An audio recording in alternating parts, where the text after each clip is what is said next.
Hillary Watch, Day 2, Hawkeye Edition. The van, the coffee shop, and the possible pillars of her presidential campaign explained by Clinton herself at a branch campus of Kirkwood Community College in Monticello, Iowa. When I look at where we are as a country, I'm just so absolutely convinced that there isn't anybody anywhere who can outcompete us, who has better values, who can do more to provide more people the chance to live up to their own God-given potential.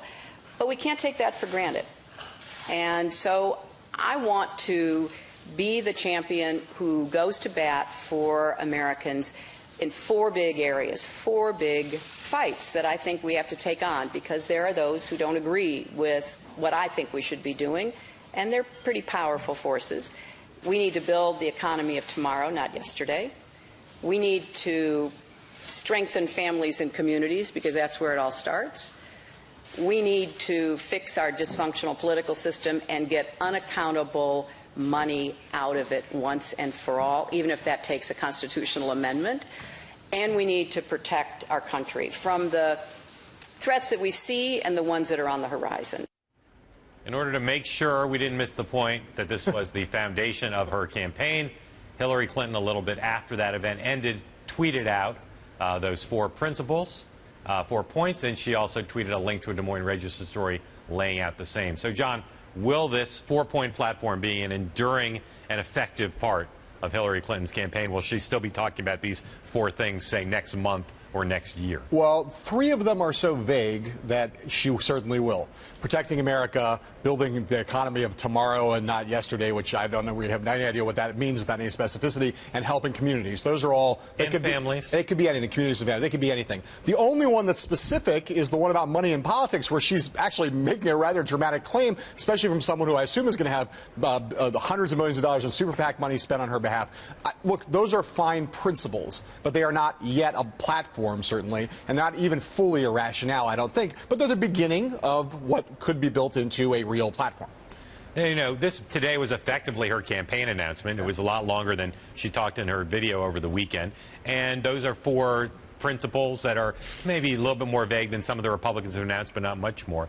She's in part tending to the base. Campaign finance reform is a huge issue for the base. And I think one of the under-commented on things that's going to happen in the next month as Hillary Clinton moves towards fundraising is she's going to be associated with a big money campaign, billion-dollar campaign. She's got to somehow take the edge off of that for the base of the party. Yeah, well, and she'll be as much, and I don't mean to sound harsh about it, but she'll be, if she wants to adopt this posture, she'll be as much of a hypocrite about it as Barack Obama was, which is like, oh my God, we want campaign finance reform. I really want it, but I'm still happy to spend. No unilateral disarmament. Unilateral, I will spend as much money as anybody. You know, she's willing to stand up and say she wants to go back to the old federal funding system tomorrow and say she's going to abjure all of the money. That'd be one thing. But the others, again, are very, I mean, really, I know compared to the Republicans, they're no less vague, but build the economy of tomorrow and not yesterday. Who knows what that means? Another thing Hillary Clinton's still talking about, as she did over the weekend, is her doing her Elizabeth Warren imitation, talking in a way about populist economics that also is meant to help her, in part, with the base of the Democratic Party. I think it's fair to say that as you look across the country, the deck is still stacked in favor of those already at the top. And there's something wrong with that. There's something wrong when CEOs make 300 times more than the typical worker. There's something wrong when American workers keep getting more productive, as they have, and as I just saw a few minutes ago, is very possible because of education and skills training. But that productivity is not matched in their paychecks. And there's something wrong when hedge fund managers pay lower tax rates than nurses or the truckers that I saw on I-80 as I was driving here over the last 2 days.